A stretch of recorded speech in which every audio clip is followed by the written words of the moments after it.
American Antiquities, 1835.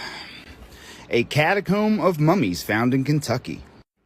Lexington, in Kentucky, stands nearly on the site of an ancient town, which was great extent and magnificence, as is amply evidenced by the wide range of its circumventory works and the quality of ground it once occupied.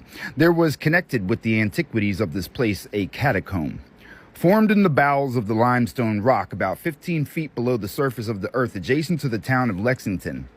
This grand object, so novel and extraordinary in its country, was discovered in 1775 by some of the first settlers, whose curiosity was excited by something remarkable in the character of the stones which covered the entrance of the cavern within. They removed these stones and came to other singular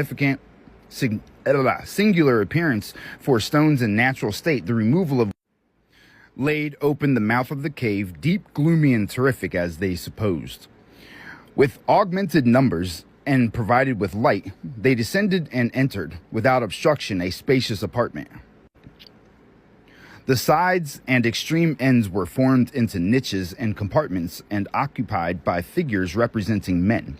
When alarm subsided and the sentiment of dismay and surprise permitted further research and inquiry, the figures were found to be mummies, preserved by the art of embalming to as great a state of perfection as was known among the ancient Egyptians, 1800 years before the Christian era, which was about the same time that the Israelites were in bondage in Egypt, when this art was in its perfection.